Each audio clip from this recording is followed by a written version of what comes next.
Okay, are you seeing this? Yes. Okay, Yes. we are back and we are recording again. I'm so sorry for the delay, folks. Thank you for your patience.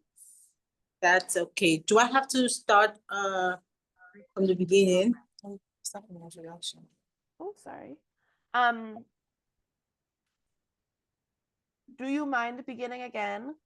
Yeah, I don't mind. That's fine. Now we're everything is fully working and we have perfect attendees now. So thank you for your patience.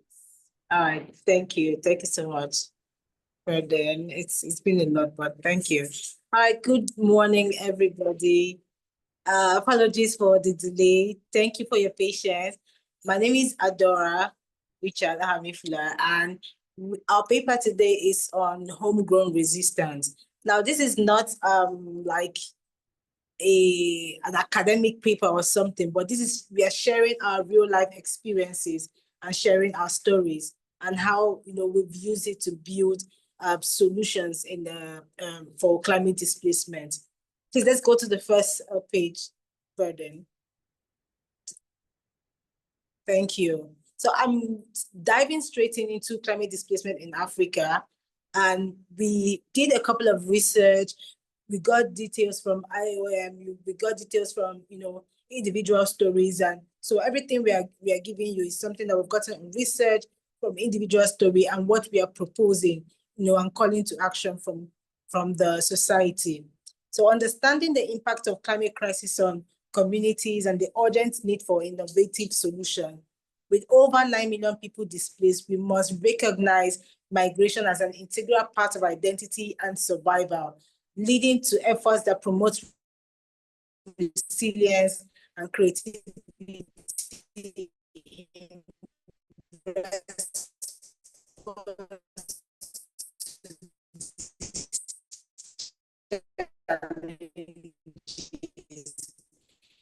this is that climate displacement is something that we're not new to. It's not news for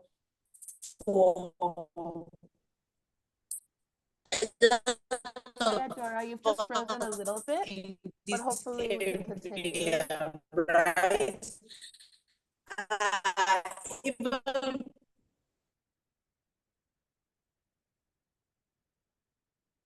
we've lost you for a moment, but I'm hoping we get you back.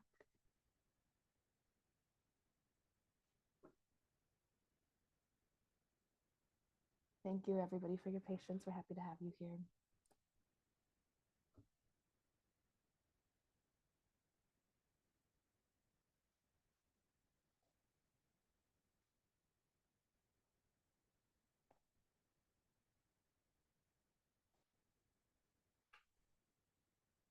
Okay. We'll update you in a moment, attendees, but we appreciate you being here. I know these presenters are really delighted to get to present. Hopefully we'll get to hear them. If not, we will record it and post a video after the fact. Okay, I'll update you again in a minute or two. Here we go.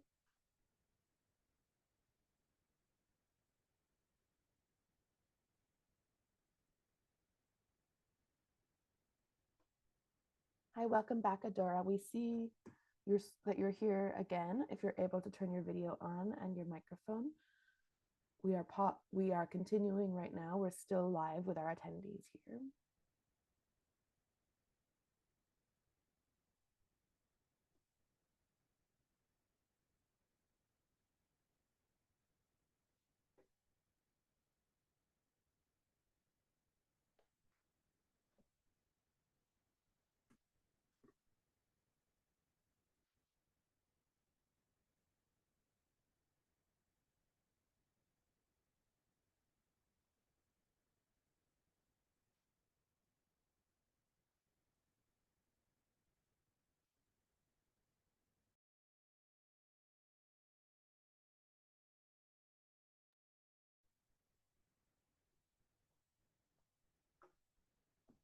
Adora, are you with us?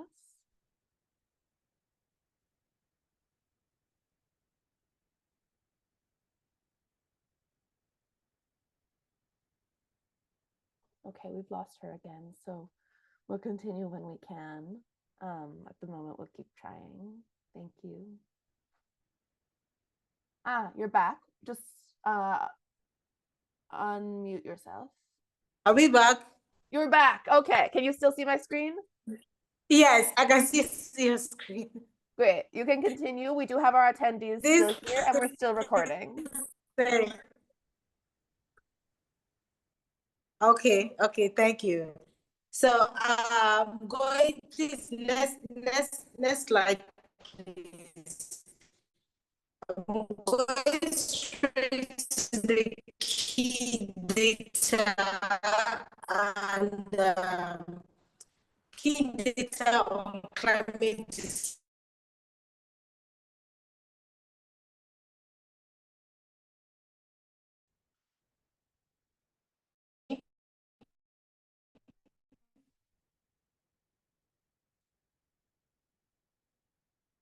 Is asking if they can hear. I think you just You were frozen. okay, yeah, we have about 12.7 million. Okay, we have about 12.7 million people already displaced by June 2025 in West Africa. And out of that number, we have 60% facing food issues.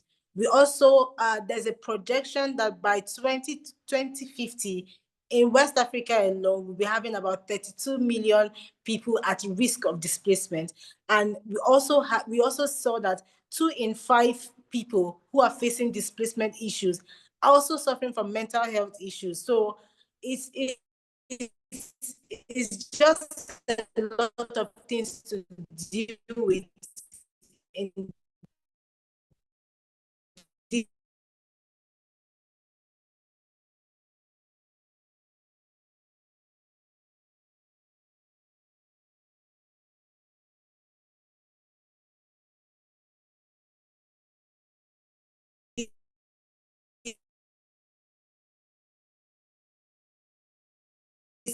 in the data that we've gotten of mental health, climate mobility, and also as the basis of this paper, the journey as in climate.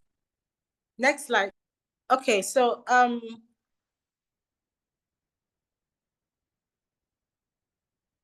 next slide.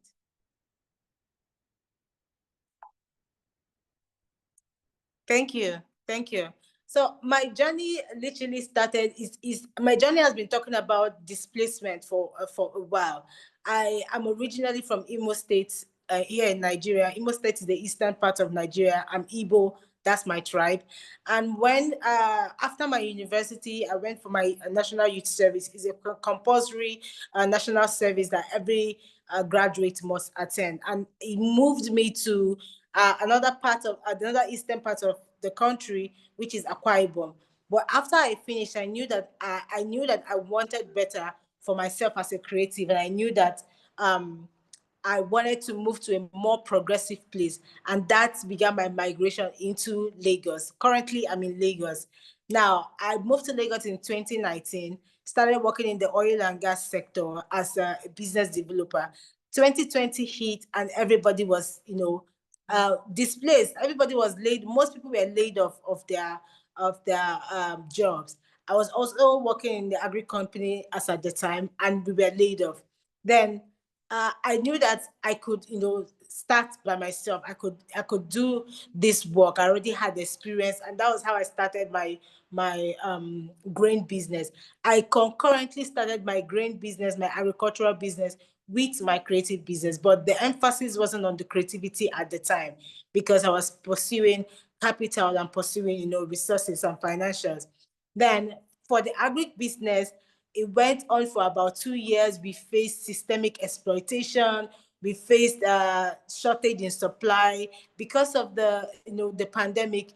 We were bringing our goods, and then they were getting robbed on the road. So it couldn't really sustain. We didn't have a sustainable outflow and structure for our business. So I had to put a pause to it. In fact, in that pause, I lost my home because at that time the company had gone into debt. And I'm telling you, big amounts. And I lost my home. I literally went to start living on the beach. I'm telling you, on the beach sand. The sand was my bed. I would cover myself with banners from my old exhibition. So it was really a very mentally challenging time for me. And I didn't even the only way I was able to pass through that phase was going back to creativity. I started painting again. I started dancing again, just me by the beach. And that was how Dance on the Beach was started. Dance on the Beach literally started with 7 people. My colleague will talk more about our activity with Dance on the Beach later. But that was how Dance on the Beach started, because I had to go back to art. I had to go back to creativity. I was in that state without a home, but I was able to host an exhibition that had A-list celebrity attend. A-list celebrities be the model in that exhibition. And I didn't have a home.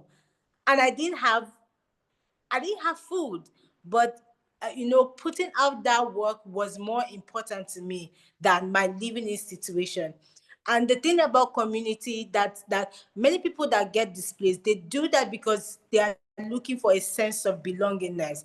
They do that because they're looking for a place where they can belong. And that community where the beach was, that coastal area was a place that carried me in my downtime. They helped me. Even as a queer person, there was a lot of fear for me, but they helped me. My queerness or my sexuality wasn't an issue. It wasn't a reason why I was going to be attacked on the beach. And that made me start bringing everything, my activities and my festival, back to that community, because they're the ones that held me down at that time. Please, next slide. Next slide, please. Thank you. And in the face of climate displacement, individuals often find their senses of identity intertwined with their community. Migration is not just about relocating, it encompasses a search for safety, a quest for belonging, and the resilience to build lives in new environments. It's exactly what I was saying. When I migrated, it was because I lost my house. I had to come on the beach. If you look at some of these pictures in this frame, you will see demolitions going on. You will see like houses, literally thatched houses. That is the living situation in this coastal area. But this is where I found resilience. This is where I found, purpose to start afresh. People that are moving, sometimes it's not just because they want to move. It's because they're looking for a place where they can feel safe. It's because they're looking for a place where they can feel like they belong. It's because they're looking for a place where they can rebuild their life afresh. I was looking for a place where I can rebuild my life afresh because I had lost everything, literally. Next slide, please. Next slide. So this is just a glimpse of Third Eye Art and what we have done from 2020 up until now. Third Eye Art is a woman-led creative and production hub, amplifying art that matters and empowering communities through creativity. Since we started, and ever since my exodus, as I call it, on the beach, we have started Dance on the Beach, which is now a 2-year running festival. Dance on the Beach, is my colleague will go into that. Let me just stop there. We have also started Eden for Creatives, a community, like a living space for low income, low housing income. And we also train, creatives and raising both the children on how to use art as a form of resistance and as a tool for climate storytelling. I have an artwork. I don't know. Okay, maybe we'll show that at the end of the class, please, so that it doesn't interrupt this. We'll show that. So it shows like how I use my art as a queer person, as a Nigerian who is facing even climate displacement, as a means of advocacy, as a means of storytelling and resistance. Please, next slide. I think from here I'll allow my colleague to just go ahead and take up the rest of the presentation. Happy New Day, everyone. So sorry for the technical issues. We hope that it gets better.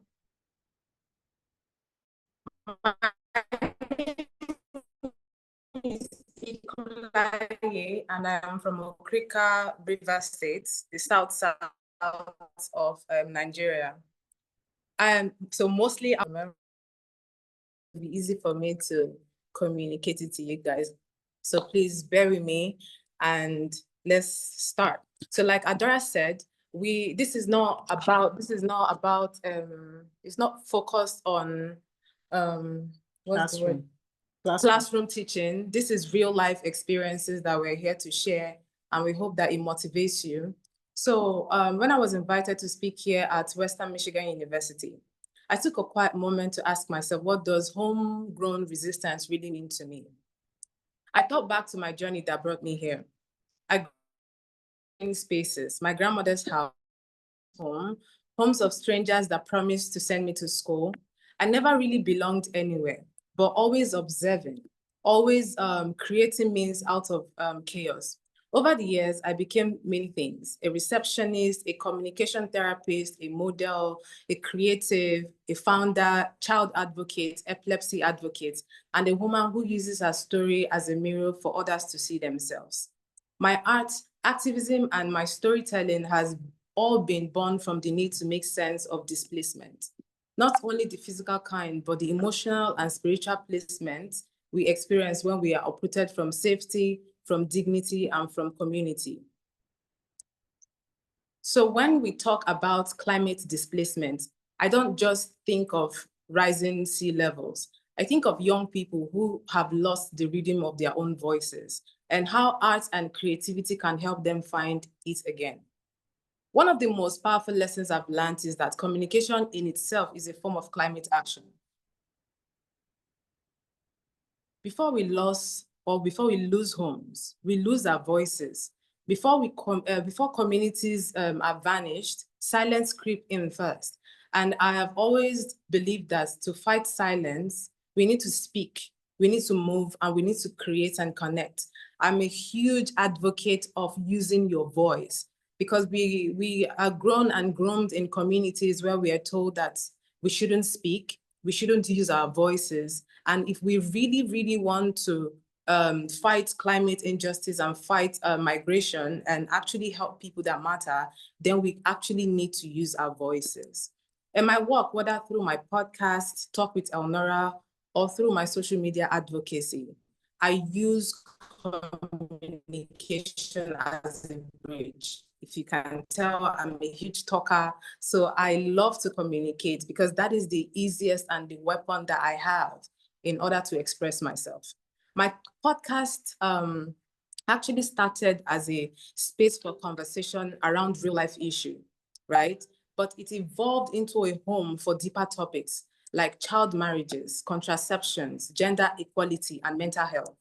Because climate justice doesn't just exist without social justice. When communities are displaced, girls lose access to education and is married off to older men. Reproductive health are not taken seriously and autonomies are lost. And when we lose autonomy, we lose the power to actually rebuild. Communication gives that power back. And it actually literally says, if we stay here, we still matter. We came with the Dance on the Beach experience just for you. So we have 2 clips of our previous exhibition, previous activities, event we've done. So we brought the experience here for you guys. And please, Brennan, can you click the DOTB Festival Homecoming? Just click it, the link will come. No, that same. Yeah, click it. Yeah. Yes. Thank you. Thank you.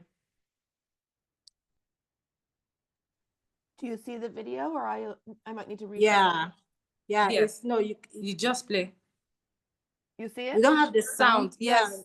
Okay, Sound one is moment. Okay.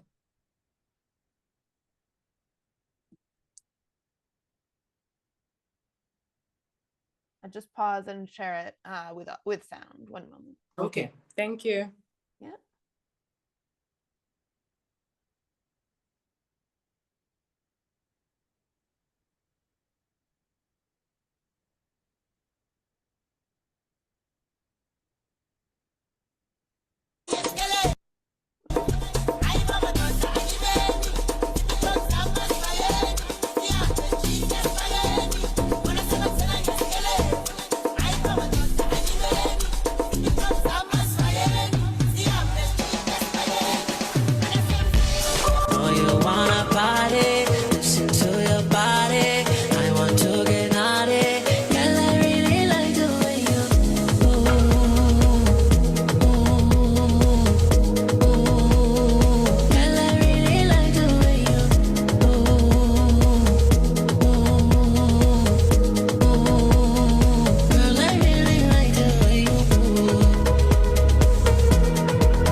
so much. So there's the second next video, one. yeah, that's for our homecoming. That was the tribal mark. Please play the second one. Yeah, that was our homecoming. Yep, one moment.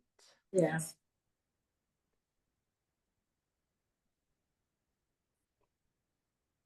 Okay.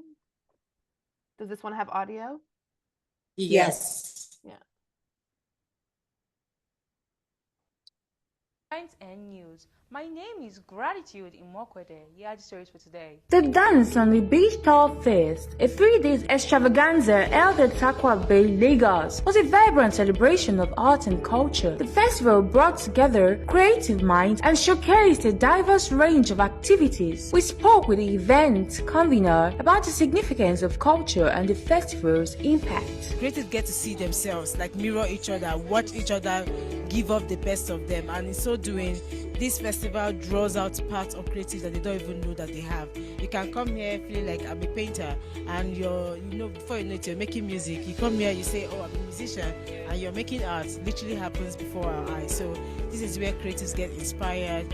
This is where they get nurtured, their body, their mind, their spirit, their souls. This is where, they live as authentic as possible. In a world that doesn't allow you to be authentic, this is like the safest place. The festival featured an array of activities like theater performances, tribal art exhibitions, live music and dance performances, open conversations and workshops, tribal body art, a showcase of indie food and fine dining. The Dance on the Beach Tour Fest was a resounding success, bringing together art enthusiasts and creatives alike. The festival served as a testament to the power of culture and art in uniting communities and promoting creativity.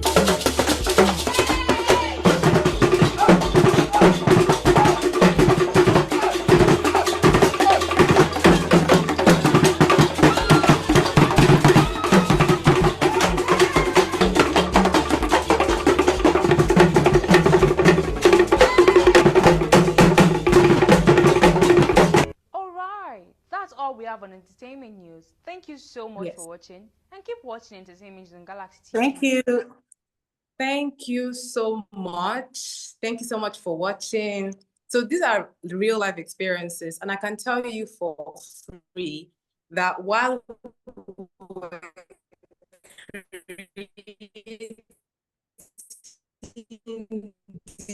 these events that look so simple and amazing, there were real life experiences that were happening that we were dealing with. And I want to share one of the most transformative projects of my life,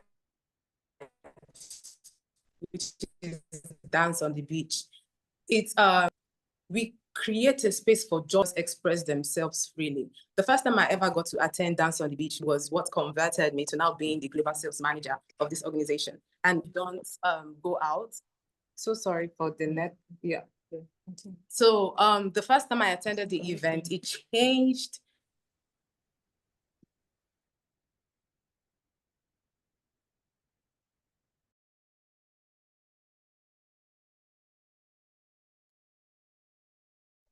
Now we can't hear you.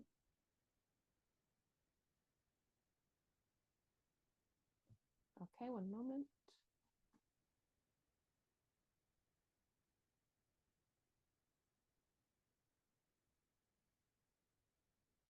Presenters, we can no longer hear you, so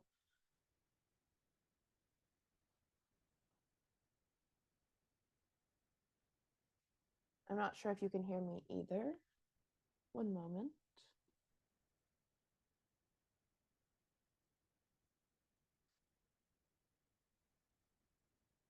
They're trying to reconnect.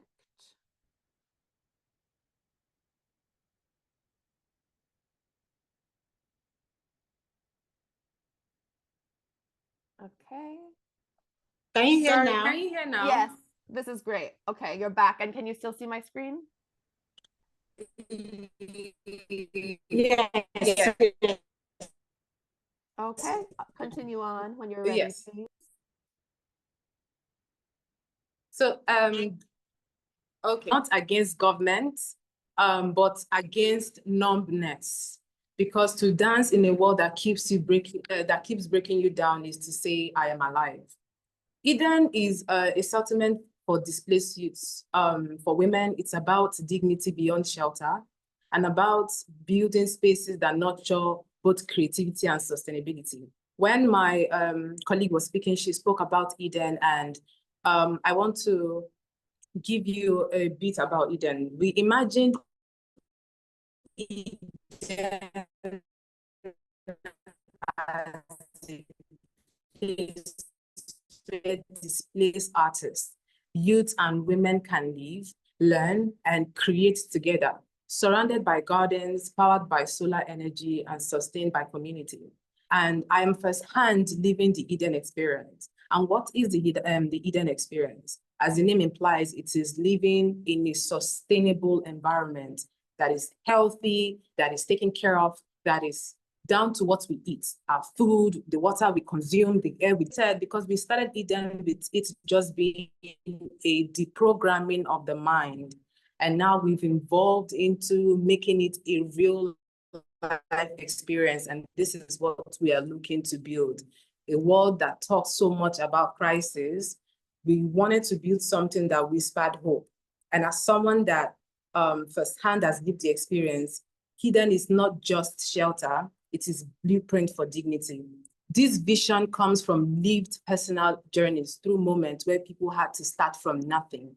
Like Adora has said, everything that we are currently experiencing, even up to this moment, has started from nothing. We have always created from nothing. All our events, all the projects. And as a model and artist, I have learned that beauty can grow from ashes. As a woman who has faced silence, I know how powerful it is to create spaces where others can freely speak. Eden is that, a home for resilience. It's what happens when creativity meets sustainability, when art meets healing. When I create, whether through a photo, which I would share with you guys, through a photo or a performance, or even using my voice, I'm not just making art, I am documenting survival. Art allows us to hold memory. It helps us to name what was taken and imagine what could be restored. If I didn't mention earlier, as a professional nude model, I have also reclaimed my body autonomy through art, challenging shame, stigma, and the way society polices women's body.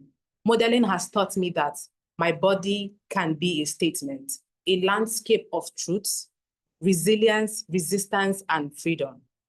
To me, body autonomy and climate autonomy are connected. Both demand that we honor what is natural, what is sacred, and what is protected. So what does homegrown resistance really mean? It's not just about activism or projects. It's about choice. It's the choice to create joy in places meant to hold grief. It's the choice to build with what you have, not wait for what you've given. In West Africa, I have seen resistance taking so many forms. A child painting the memory of a lost home, women planting seeds on flood-ridden land, youths gathering to dance instead of disappear. These are the quiet revolutions that redefine what survival looks like. Homegrown resistance means knowing that we can rebuild from within through our creativity, our voices, and communities. And I really want to highlight on this because I think a lot of the time when we expect change, we think that change is going to come from external people. We expect, while we are still calling on the government and all these people in positions, we as the citizens also have a huge role to play. And that is using our voices, our creativity, and forming a community that really care for these causes. And it all begins with healing, individually and collectively. So for me, this journey has been deeply personal. I have lived through silence, pain, and displacement. I am still living through displacement. And through my art, I have found healing. I have learned to transform vulnerability into strength, to speak even when my voice shakes, like right now, if you can tell, okay? Though through all this, my modeling to podcasting, to dance, advocacy, I have discovered that the real resistance is to stay open to healing, open to learning, open to joy, and open to change. Homegrown resistance is not waiting for someone else to save us. It's remembering that we are the soil, we are the seed and water. It's creating solutions that feels like home, creative, sustainable, and rooted in love. Every time I need a dance, I plant a seed, I share a story. I've reminded myself that the earth heals through me.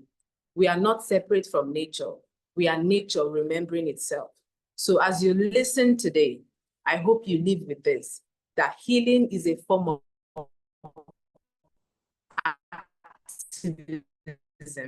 Joy in itself is resistance, and art is survival, creativity for climate resistance through storytelling. Thank you very much. Thank you, Kulai. So I'll just finish up the rest of our presentation by narrowing this down to people who are actively affected by climate displacement. Can you hear me, Brennan? Can you hear me? Are we good? Yep, we can hear you well. Okay. We're good. Okay. All right. Thank you. So we know that understanding the complex interplay of the identity dimension is crucial in addressing climate displacement. The experience of our queer and of many queer and female creatives often highlight housing insecurity, revealing the urgent need for inclusion, solutions that acknowledge and uplift marginalized voices in this context. Now, bringing this down to say that even though like climate displacement is a general and broad note, there are people that it affects mostly. These are queer people, these are women, these are children, and these are the people that we are really, we are advocating for, including creatives. Now, I'm all of this. Okay, I'm somebody's child. Am I not? I'm a child. Yeah. But I'm all of this. I'm a queer person, and I had to, migrate to a place where I didn't know anybody, even as a queer person, live in a community where my parents were not there. At that time, when I was on the beach, several times my mom told me, can you not just come back home? Come back home. You have a home. You have a roof over your head in your house and all that. But I chose to stay. I chose to be in my environment because I wanted to thrive as an artist. I didn't see anything that going home was going to do for me. So you see how, displacement also affects women, because you're asking me to come back home because I'm a woman, right? A man wouldn't be asked to come back home. He'll be encouraged to find a way to survive or find a way to move forward. But a woman is being asked to come back home because she's a woman and she's supposed to come and settle down and, all of those things. And also, that also shows how climate displacement affects women, affecting queer people, and affecting creatives in the sense of, housing issues. It's just a lot. These housing issues affect women, affect queer people, affect creative too. And also, even as women who are married, when a case of displacement happens, you cannot leave your kids and just take off and live somewhere while even the men are going to find greener pastures. So this is just to let us know the depth at which climate displacement affect this particular set of people. Please, next slide. And it's because of all of this. Next slide, please. Thank you. It's because of all of this that we are also showing you. No. Creative action as climate justice. Go back one slide. Thank you. So creative action as climate justice is really a powerful statement, and this resonates deeply within communities facing climate displacement. It highlights the courage to remain rooted in one's identity and culture while fostering resilience through creativity. By creating, individuals assert their right to belong and connect, transforming challenges into sources of strength. This is how informal art interventions fuel systemic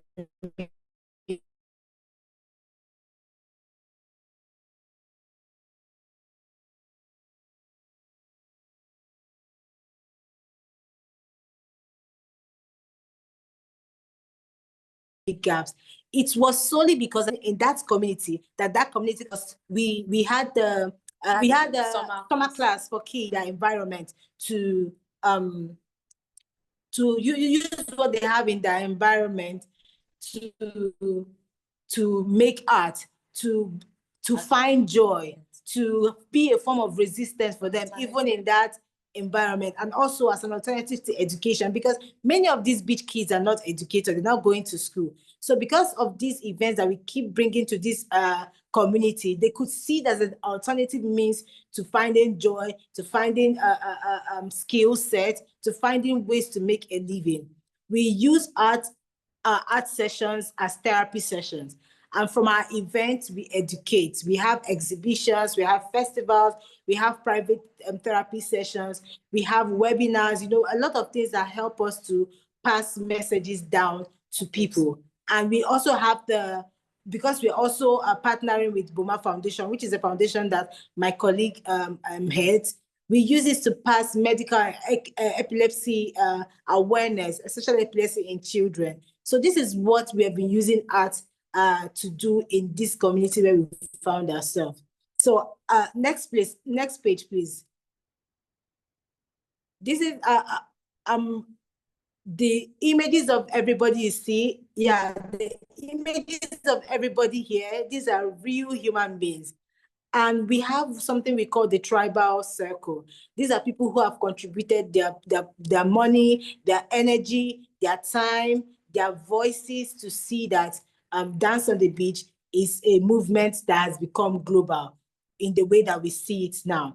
So these people have contributed so much to make sure that what we have still stands. And so that's what's making us put out this call to action to ask that we support climate resilience and creative cultural solutions. We are calling on NGOs, we are calling on the government. My colleague already mentioned before that we should not always wait for the government. Yes, we've been doing that. We are not waiting for sponsorship, we are not waiting for government. We say we are building home and we are doing that. But we also need to put this information out there to see that NGOs, government, institutions hear us and they come to support in building homes that transcend mere shelter. We advocate for community-driven sustainable solutions that foster belonging and empowerment. Our initiative aims to create the following in West Africa as we move forward: climate resilient, affordable housing, and as I said,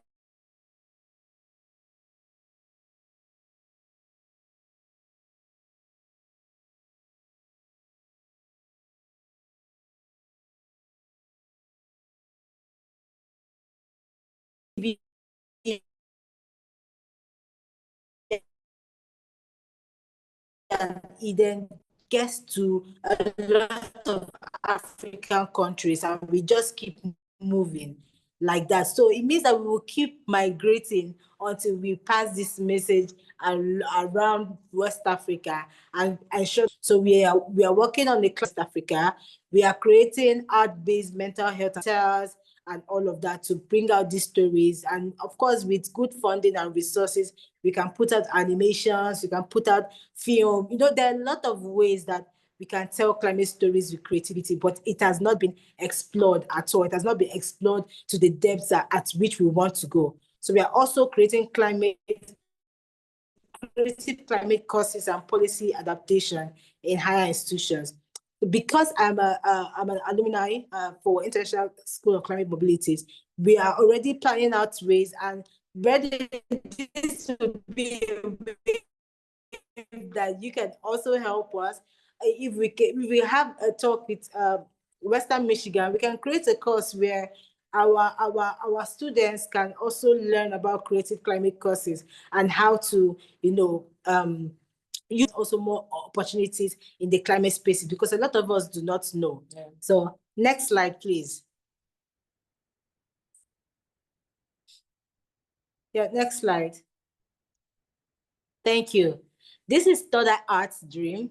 Like I earlier mentioned, I hope everybody can see this beautiful picture. This is where we are looking at. So whenever you put $1, $2, or $10 in our GoFundMe, this is what we are looking at. This is what we want to achieve. So we are looking at replicating DOTB and Eden across Africa.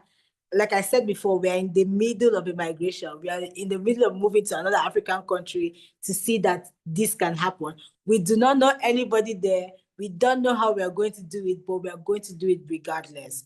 So we're replicating JTB across Africa and Eden across Africa. We are creating an international network of climate creatives. And that's where we are putting out these climate courses and also trying to educate our friends and colleagues, people in our field and our team on the climate sector and how, you know, creatives can find their roles in it. And we are also trying to turn art into a legitimate tool of policy and recovery. I'm not even going to lie, in this part of the world, art is not taken very seriously. So with what we are doing, we are making sure we are putting art into policies. We are using it as tools to draft out policies that will help creatives and also help their healing and their recovery. So this is story.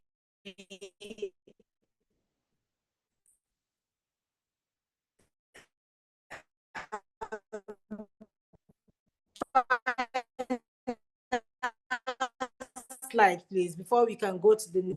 This is our story of creation. I want to thank you very much for with us. Brother, want to ask us anything? Yeah, we're saying thank you. This is our cutting out for a minute, but we can hear you now. I'm so sorry. This is our story of art as resistance and of home as creation. This is our contact. Our website is. You can check out the work that we've been doing, and these are emails to reach us, and these are WhatsApp contact if you want to reach out to ask any more things. But then can you bring up the images, the one we sent to you on WhatsApp, so that please, if you have any questions, this is the time while we show images of the art, how we use our art as resistance. One moment. Coming.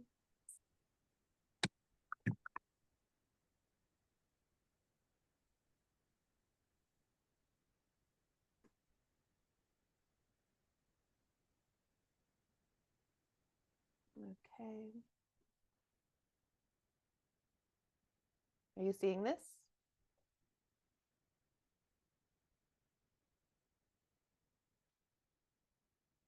Adora, I'm not hearing you.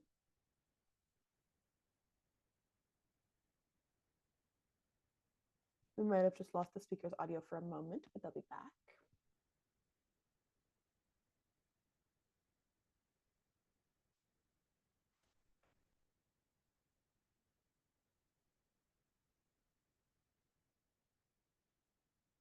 Adora, are you there? Oh, you're muted.